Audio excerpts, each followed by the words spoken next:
Eits, teman-teman, sebelum kita dengerin podcast ini, Mimin HR mau ngenalin dulu nih ke kalian profil singkat dari perusahaan PwC atau PricewaterhouseCoopers.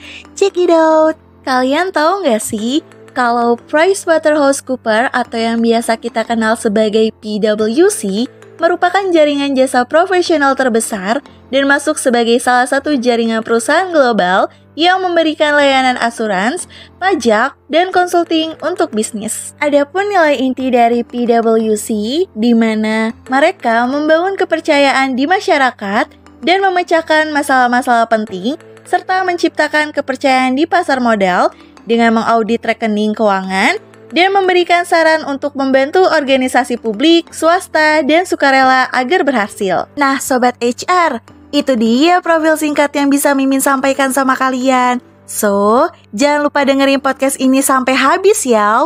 Bye-bye! 1, 2, 3, go.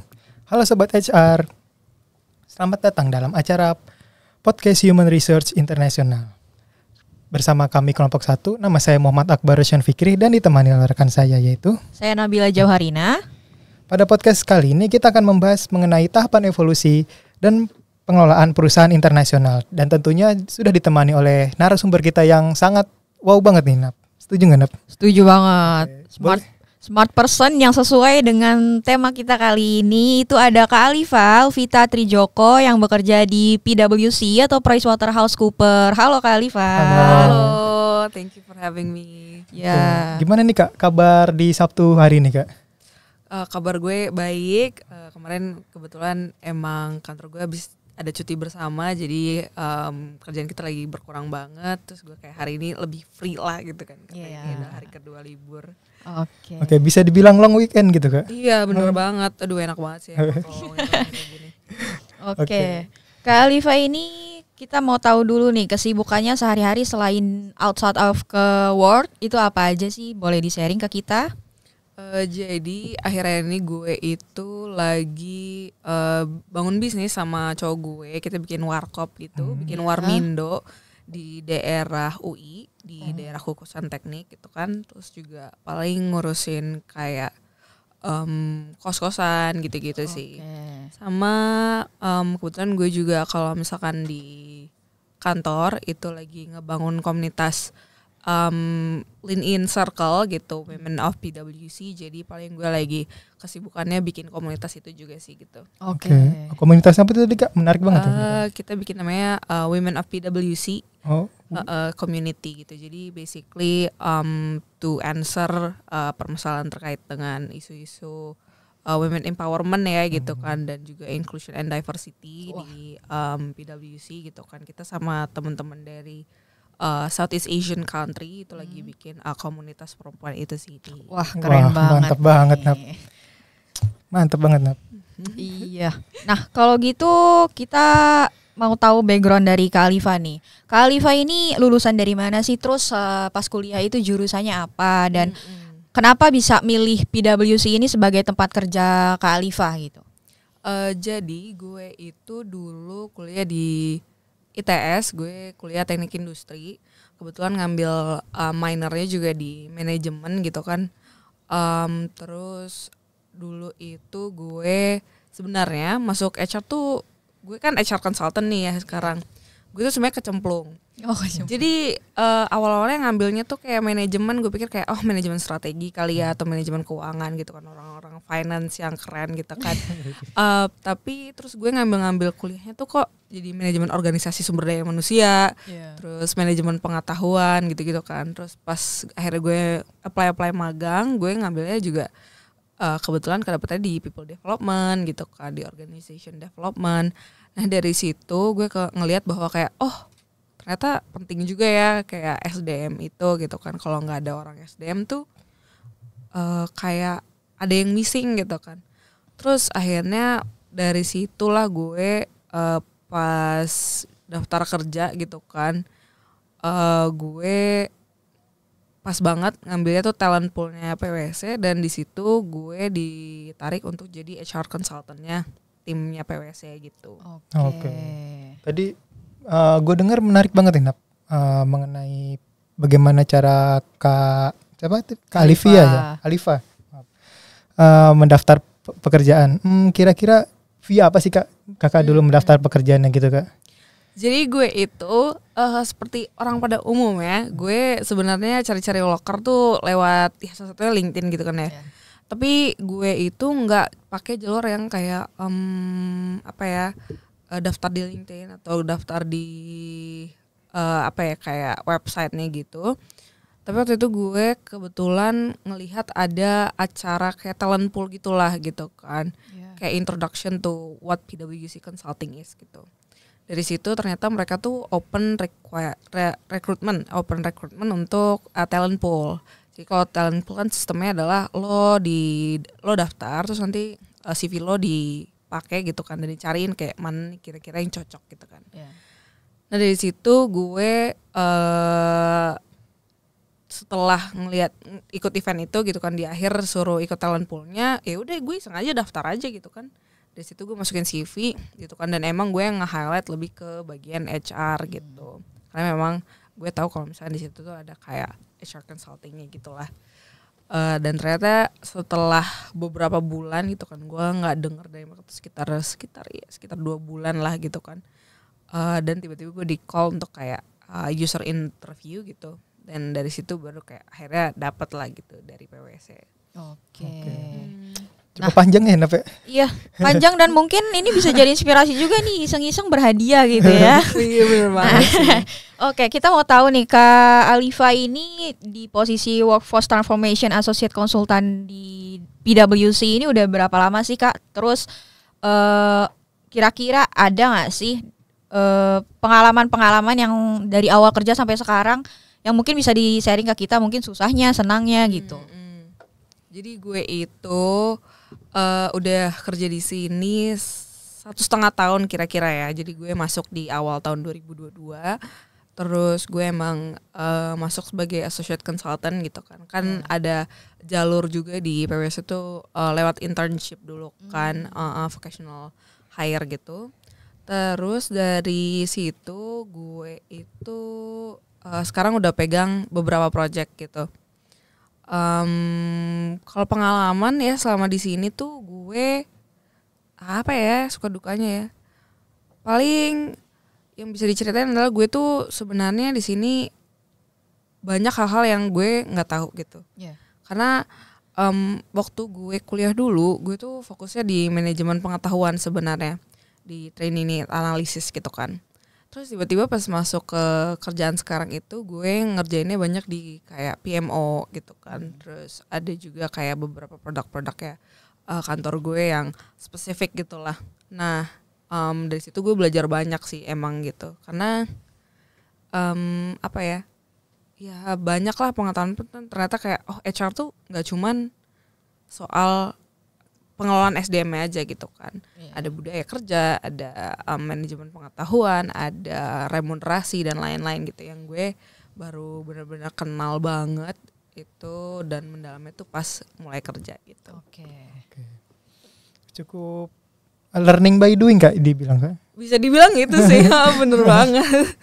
Iya, karena kan dilihat dari penjurusannya mungkin cukup kontras gitu. Cukup sedikit jauh ya Kak mungkin. Dari teknik industri kan gue, terus habis itu di sini tiba-tiba masuknya ke HR consulting gitu. Bener banget. Mungkin kita kali ini akan membahas masuk langsung ke materi ya. Tapi materinya itu kita nggak serius. Mungkin serius tapi nggak serius-serius banget. Yaitu serius tapi santai. Oke. Khalifa ini kalau menurut Khalifa, PwC ini bisa sampai ke perusahaan multinasional ini sejarahnya gimana sih Kak? Boleh di-sharing? Jadi sejarahnya awalnya itu kantor kita kan PwC itu produk utamanya itu audit ya, auditing and assurance. Awalnya tuh dia itu berdiri sebagai KAP gitu. Terus dari KAP terus sekitar di tahun 2000-an gitu baru akhirnya mereka merging gitu kan dan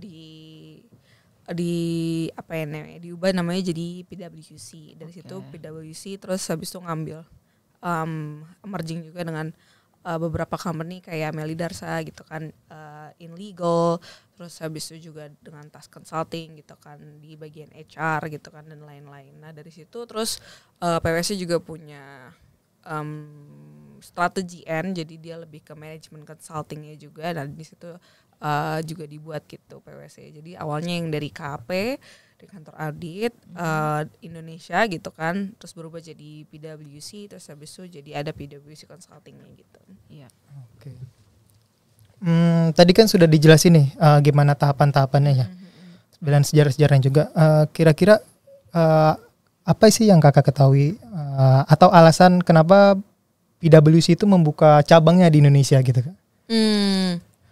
Kalau sepaham gue sih ya emang jadi waktu itu tuh lagi perkembangan awalnya PwC itu di Amerika gitu kan ya, buatannya Amerika. Terus habis itu mereka bikin Southeast Asia consulting, Southeast Asia cabangnya lah gitu kan, Southeast Asia di PwC gitu. Nah terus habis itu dari situ memang sebenarnya PwC itu terutama yang Southeast Asian Consulting gitu kan, itu sebenarnya satu firm dengan yang di Singapura.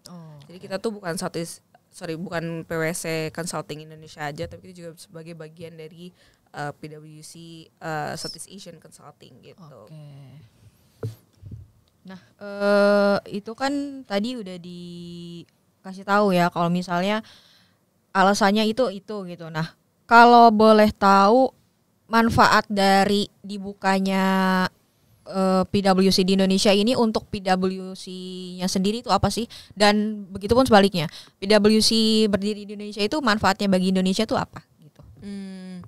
Jadi yang jelas sih kalau misalkan di Indo ya gitu kan, di Indonesia tuh banyak banget pekerjaan-pekerjaan yang dimana membutuhkan orang ketiga gitu, pihak ketiga gitu kan, yang bisa melihat itu dari broader picture lah gitu kan ya, jadi dari helicopter view. Kalau misalkan kayak gitu, kita bisa bantu untuk menyelesaikan masalah-masalah yang mungkin dari internal nggak bisa gitu kan, kita bisa bantu di situ. Dan kalau misalkan untuk kesempatan-kesempatan itu yang makanya kita bisa masuk lah gitu kan, kita bisa bantu, jadi sama-sama berkembang di situ kan, karena di sini fieldnya banyak gitu kan, yang masih perlu bantuan dari consulting dan dari mereka juga dari Indonesia gitu kan, banyak juga membutuhkan bantuan kita sama-sama bantu aja sih basically gitu kan. Simbiosis mutualisme ya. Iya nih kan, kita dapat kerjaan, mereka juga bisa dibantu gitu. Oke Kak, kira-kira nih Kak, ketika perkembangan ekonomi global itu sedang meningkat, kira-kira ada nggak sih atau berpengaruh nggak sih terhadap strategi SDM di perusahaan kakak itu sendiri Kak? Boleh dijelasin nggak sih maksudnya kayak gimana tuh, kayak perkembangannya atau perubahan ekonominya itu sendiri tuh? Oke, kalau misalnya perkembangan ekonomi global kan bisa kayak ada recess atau kayak penurunan mata uang dari Amerika akan berpengaruh juga kan ke Indonesia karena itu negara power. Nah, itu apakah mempengaruhi pengelolaan SDM yang ada di perusahaan juga, atau mungkin ada kebijakan-kebijakan yang akan keluar untuk mungkin dari salary atau apa gitu? Oke.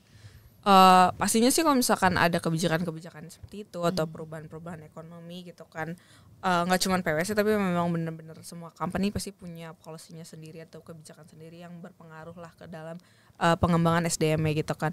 Nah kalau dari PwC sendiri sebenarnya standar aja sih, paling kan adjustment-nya kayak maybe recruitment-nya yang perlu diperhatikan lagi gitu kan, atau pengembangan SDM-nya. Tapi yang jelas memang kalau misalkan SDM di PwC sendiri gitu kan, as far as I know, berusaha untuk memastikan bahwa ya kita tetap bisa bekerja dengan sejahtera dan tetap bisa perform gitu kan dengan memperhatikan hal-hal tersebut sih gitu. Oke. Oh ya, sewaktu COVID kan kira-kira ekonomi kan turun juga kan ya. Iya benar. Itu kira-kira kebijakan di PwC sendiri tuh bagaimana tuh Kak? Sewaktu COVID? Waktu COVID sendiri sebenarnya one of the policy ya itu kan kebijakan-kebijakan yang diambil ada terutama pastinya WFH gitu kan ya. Iya, betul. Dari WFH ini kita melihat bahwa ternyata PwC itu bisa kok WFH gitu kan. Pada dasarnya memang sebagai consultant kita nggak butuh sebagai ke kantor gitu kan. Kita mostly juga langsung ke kantor klien kalau ada urusan kan. Nah dari situ makanya di PwC itu kita ada namanya agile working gitu. Dimana agile itu basically kita tuh hybrid work aja sih. Jadi bisa kerja dari rumah, bisa dari kantor gitu kan, atau dari kantor klien gitu kan, depending kalau misalkan kalian dibutuhkan di mana. Jadi kalau misalkan memang gue dibutuhkan di kantor klien, gue akan ke kantor klien gitu kan. Tapi kalau misalkan ternyata gue dibutuhin di jam 1 siang, ya gue berangkatnya jam 12 gitu kan. Enaknya kan gitu. Ya, Paling kebijakan yang memang menurut gue diambil dengan sangat tepat itu waktu itu ya implementasi WFH yang akhirnya diteruskan sekarang menjadi agile working itu. Oke, berarti sampai sekarang masih diterapin gitu ya? Masih diterapin. Jadi kalau misalkan memang gue kerjanya sehari-hari di rumah, kalau misalkan perlu ada ke kantor ya ke kantor, tapi mostly juga kalau ke kantor klien ya gue ke kantor klien aja sih gitu. Oke. Nah tadi kan udah nggak bahas tuh perihal perkembangan ekonominya. Nah sekarang saya mau bahas perkembangan globalisasi. Nah, kalau perkembangan globalisasi kan pastinya ada perubahan teknologi dan segala macam, dan sebuah perusahaan kan pasti harus ngikutin gitu kan perkembangan globalisasi itu. Kira-kira ada nggak sih pengaruh dari perkembangan globalisasi itu untuk praktik SDM di perusahaan kakak ini? Pastinya ada sih ya. Kita kan pasti harus adapt to teknologi dengan perkembangan itu kan. Salah satunya adalah kita tuh diberikan fasilitas-fasilitas di mana kayak untuk diajarin lah kayak teknologi terbaru gitu kan, dengan misalkan kayak standarnya kayak Google Suites atau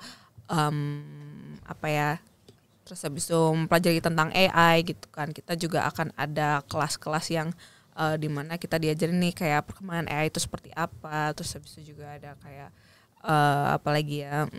communication lah gitu kan, terkait dengan artikel-artikel ataupun research yang kita cari gitu kan, yang kita keluarkan gitu kan, dan dipublikasikan gitu terkait dengan teknologi terbaru dan bagaimana kita bisa implement itu dan mengoptimalkan hal tersebut di pekerjaan sehari-hari gitu sih biasanya. Iya, berarti PwC ini sangat memfasilitasi gitu ya dari segala kayak pembelajaran karyawan-karyawannya itu sangat diprioritaskan gitu. Iya sih, pastinya sih. Soalnya kan dari situlah kita dengan belajar gitu kan, maksudnya dengan memberitahukan perkembangan terbaru, kita bisa lebih cepat beradaptasinya, dan gitu juga membantu kita dalam perform ke klien gitu kan, terkait dengan apa aja yang harus dilakukan lah untuk beradaptasi tersebut gitu loh. Betul. Oh ya Kak, tadi saya sedikit dengar AI ya Kak. Kira-kira untuk dipraktekkan di PwC itu sendiri tuh bagaimana tuh Kak, menerapkan AI itu sendiri? Kalau dari kita sih saat ini memang sedang dikembangkan nih gitu kan untuk integrasi tersebut gitu kan.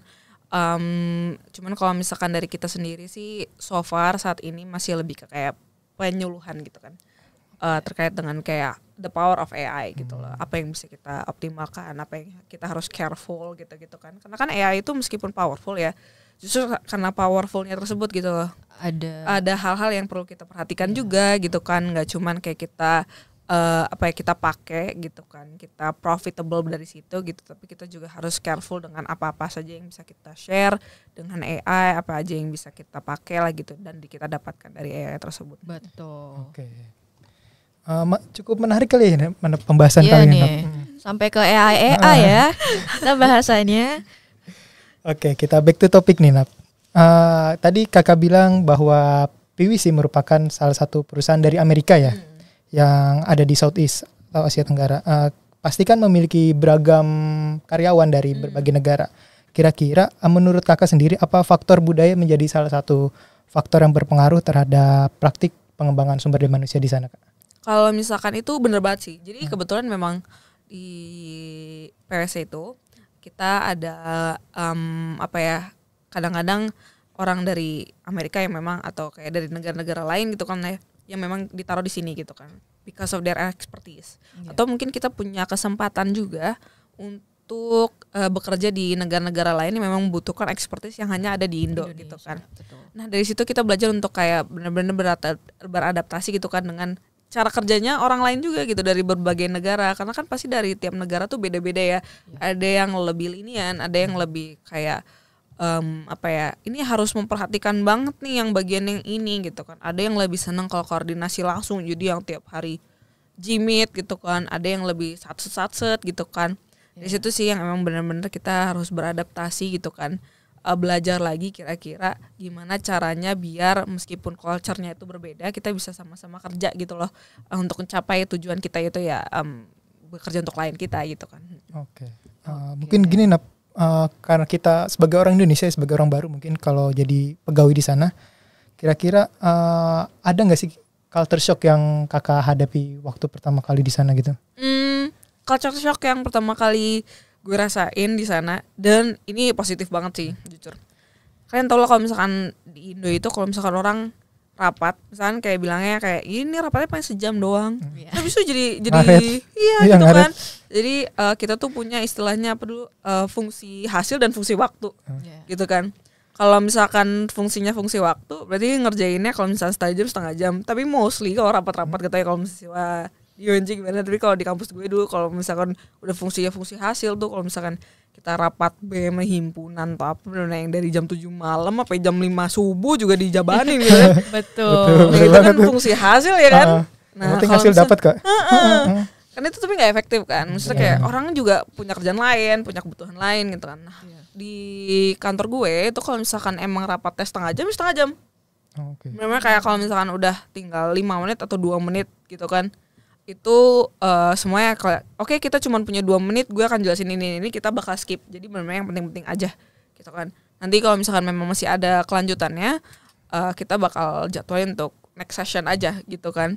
Atau kalaupun kayak gitu misalkan memang ternyata urgent banget, kayak ini memang penting gitu kan, everybody will apologize gitu loh, kayak sorry ya kita telat 2 menit dari waktu yang seharusnya selesai gitu kan. Gitu sih paling. Jadi benar-benar kayak everybody is very aware of everybody's time gitu. Itu sih sebenarnya yang benar-benar bikin gue kayak oh ternyata kerja itu bisa se-efektif ini ya. Gitu sih paling. Berarti PwC itu bisa dibilang mereka memperhatikan work-life balance-nya pegawai-pegawai gitu, karena mereka nggak pakai jam di luar jam kerjanya pegawai. Iya sih benar banget sih. Kalau misalkan memang kita diharapkan gitu kan, ekspektasinya itu ya kalau kerja ya se-efektif mungkin, se-efisien mungkin. Kalau misalkan jam kerja ya jam kerja aja selesai. Kalau lo bisa sampai lembur ya ngecas lembur sih seperti biasa gitu kan. Tapi kan memang ekspektasinya adalah ya lo kerja 8 jam ya lo kerja 8 jam gitu kan. Dan itu harus kelar gitu sih. Oke. Berarti tadi tuh bisa ngejawab pertanyaan saya selanjutnya ya. Udah dijawab juga sama Kak Liva nih, bahwa pengaruhnya itu pengaruh antar budaya atau lintas budaya itu yang orang Indonesia, pegawai Indonesia bisa belajar dari orang luar negeri atau orang asing, dari cara mereka berprinsip terhadap time is money atau yang lainnya gitu. Iya benar banget sih kalau itu. Benar ya. Oke, kita masuk ke question selanjutnya Kak. Gimana sih di PwC itu mengelola sumber daya manusia ketika ada perubahan dalam organisasi? Contohnya seperti misalnya perubahan kepemimpinan atau perubahan supervisornya gitu Kak. Kalau misalkan yang kayak gitu gimana ya? Jadi kita memang ada, kan kita project based kan. Jadi pastinya kayak kita harus kerja dengan manajer-manajer yang berbeda gitu kan. pada dasarnya emang kalau misalkan yang kayak gitu manajernya itu kita pasti kenalan dulu, kita harus kayak know each other gitu kan. Makanya kita juga punya kayak kesempatan untuk bonding lah sama timnya sendiri gitu kan, untuk benar-benar tahu everybody's manager. Dengan begitu kalau misalkan lo kerjanya pindah manajer gitu kan, lo tuh tahu kalau orang ini tuh seperti ini gitu kan, dan gue bisa menyesuaikan gitu kan dengan gaya kerjanya dia, dengan gaya kayak style ngobrolnya gitu-gitu sih. Itu sebenarnya yang membuat gue juga jadi lebih kebantu kalau misalkan pindah-pindah manajer, karena pindah-pindah klien juga gitu kan. Kalau misalnya beda-beda klien, ya gue tahu kayak gue kalau misalkan kerja sama yang ini, ya gue menyesuaikan gitu. Betul. Oke. Bentuk kalau boleh tahu tadi kakak itu berarti harus bonding dulu gitu kan sama para manajernya. Nah, kalau boleh tahu bondingnya tuh bentuknya seperti apa? Di luar kerja atau mungkin di dalam pekerjaan? Mostly sih dalam kerja sih, memang kayak kita akan set time untuk benar-benar kayak tahu each other gitu kan. Sesimpel sebenarnya adalah kalau misalkan culture-nya tuh kita kalau meeting itu disarankan nih untuk kayak ya tanyalah gitu kan, kayak lo gimana kabarnya gitu kan, terus habis itu lagi sibuk apa ya ini gitu kan. Terus nanti paling nanya, kalau misalkan lo udah pernah nanya kayak gitu kan, lagi sibuk apa, nanti ya berarti meeting selanjutnya kayak gimana yang kemarin gitu kan. Paling nggak tuh dari situ kita nggak cuman soal everything is about work gitu kan, tapi kita juga bisa bangun bond yang penting untuk trust gitu kan, untuk kepercayaan bahwa kayak gue sama lo tuh nggak ada yang disembunyiin gitu loh. Betul, asik banget tuh. Nah, kita lanjut ke question selanjutnya. Itu apa aja sih kira-kira peran utama dari seorang profesional SDM yang ada di PwC ini dalam mendukung pertumbuhan bisnis globalnya gitu? Oke, jadi kalau misalkan professional HR ini maksudnya gimana ya? Manajer tingkat atas mungkin kayak manajer. I see. Yang pasti sih memang kalau misalkan manajer dan ke atas gitu kan, ya itu memang kan harus berhubungan langsung dengan klien ya. Responsibility-nya ada di kayak mereka harus maintain hubungan dengan klien, yang itu membawa revenue juga buat perusahaan gitu sih paling. Oke. Mungkin kita masuk ke pertanyaan selanjutnya kan. Kira-kira apa tantangan yang dihadapi oleh tenaga kerja internasional dalam hal ini, yaitu mobilitas atau perpindahan negara, Kak? Oh iya, jadi kita tuh memang yang kayak gue bilang tadi, ada kesempatan untuk orang-orang tuh pindah negara gitu. Misalnya kayak di kantor gue sendiri ada yang orang Australia, ada orang Singapura, ada orang Malaysia, ada orang Amerika juga, dan pokoknya dari berbagai negara gitu kan. Terkait mobility itu sebenarnya lebih ke kesempatannya aja sih, kayak projectnya itu apa gitu kan ya. Kalau misalnya memang ada kesempatannya, everybody is very happy to contribute gitu kan untuk di project itu gitu kan. Mau itu dengan harus mau nggak mau dinas keluar negeri dulu gitu kan.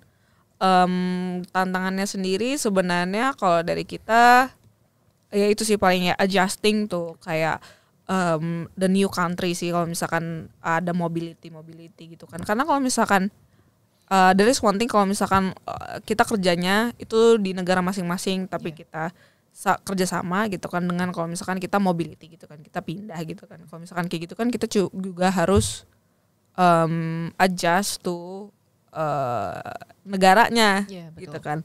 Paling sebenarnya tantangannya tuh lebih ke memang ke internally aja sih gitu, kalau misalkan orangnya seperti apa. Tapi kalau misalkan dari sisi professionally gitu kan, sebenarnya karena kita itu bergerak sebagai satu firm dengan peraturan global yang sama gitu kan, tentunya di-adjust dengan negara masing-masing, jadinya tuh kayak secara profesional everybody has the same capability lah gitu sih untuk mengerjakan gitu kerjaannya. Nah, pertanyaan terakhir atau penutup kita sebelum kita dengar closing statement dari Kak Alifa. Ini perusahaan multinasional PwC ini kan pasti lah ada isu-isu internasional. Let's say Indonesia sendiri itu kalau menghadapi isu-isu internasional pasti ada kebijakan-kebijakan tertentu. Nah, kayak kalau dari PwC-nya sendiri itu bagaimana sih cara menghadapi isu-isu internasionalnya yang terjadi di dunia gitu? Kalau kita sih memang ada apa ya kayak announcement lah gitulah. Jadi kayak be careful gitu. Kalau misalkan memang ada kejadian-kejadian di dunia gitu kan, globally ada recession atau apa segala macam gitu, nanti kayak akan dikasih reportnya bahwa ini there are these gitu kan, these things happening gitu kan. Terus habis itu kayak kira-kira apa yang kita harus careful dan kira-kira kayak dukungan dari APWC-nya itu sendiri seperti apa untuk make sure bahwa everybody can still work as normal as possible gitu sih biasanya. Berarti kalau ada isu-isu internasional itu udah cukup terhandle gitu ya? Iya sih biasanya. Dikasih Paling nggak kita inform gitu kan. Yang paling pertama. Oke. Sebelum masuk ke closing statement nih Kak, saya mungkin dari Kakak sebagai narasumber atau pembicara siang hari ini, kira-kira ada nggak sih saran bagi kita nih mahasiswa dalam mempersiapkan diri untuk bersaing di dunia kerja, terutama di dunia perusahaan internasional ke depannya Kak? Kalau misalkan pesan gue gitu kan, personally gue bakal bilang kalau jaga attitude sih gitu. Kalau misalkan lo ngerasa kayak gue nggak punya capability-nya, gue nggak punya kayak ilmunya. Ilmu tuh bisa dicari gitu. Tapi attitude lo terhadap menghadapi kerjaan, menghadapi orang itu yang susah untuk diubah. Gitu kan. So make sure bahwa lo bisa menjaga attitude lo untuk tetap semangat, untuk tetap persevere, untuk tetap terus belajar sih. Itu yang penting gitu. Oke. Yang penting attitude yang nomor 1 ya. Iya sih jelas. Attitude yang nomor 1. Oke. Nah, mungkin untuk closing statement Kakak boleh nggak sih ngasih motivasi atau kayak kata-kata bijak buat kita nih khususnya mahasiswa akhir yang lagi penat-penatnya gitu, mungkin tugasnya banyak-banyaknya nih. Iya nih ya. Boleh nggak sih Kak kasih semangat ke kita ini? Kalau dari gue semangat banget nih buat semua teman-teman ya, terutama mahasiswa akhir. Gue tahu gue pernah ada di posisi itu gitu kan. Gue yakin lo bisa sih, semuanya pasti bisa sih ngerjain itu semua gitu kan. Dan itu pasti selesai. Lo nangis aja nggak apa-apa. Betul kan. Tapi kayak yang penting dikerjain gitu, yang penting kelar gitu. Nggak apa-apa kalau nggak perfect, tapi yang jelas yang penting kelar itu dulu. Yang penting kelar. Oke. Yang penting kelar. Oke. Bener banget. Quotes-nya yang penting kelar. Nangis gak apa-apa, nangis sambil ngerjain tugas kan asal nilainya bagus ya gak apa-apa. Boleh banget, gak apa-apa. Oke, nah itu mungkin pembicaraan kita hari ini dari topik bahasan kita ini. Mungkin teman-teman bisa ngambil pelajaran dari sini, bisa jadi motivasi juga buat teman-teman bagaimana sih cara, mungkin ada yang berimpian masuk di Big Four company gitu kan, salah satunya saya sendiri. Amin. Ini bisa jadi pelajaran nih, jadi informasi juga buat teman-teman. Oke, mungkin itu aja dari kita. Terima kasih nih kepada Kak Alifa untuk luangan waktunya dan info-info yang penting nih yang di-share ke Sobat HR. Semoga bisa bermanfaat ya. Pasti dong bermanfaat. Oke, mungkin sebagai penutup kita pada hari ini, dari saya Muhammad Akbar pamit undur diri. Dari saya Nabila Jauharina juga pamit undur diri. Mohon maaf jika ada salah kata atau perbuatan. Assalamualaikum warahmatullahi wabarakatuh. Bye-bye. Thank you. Thank you for having me guys. Thank you, Kak. Thank you Kak.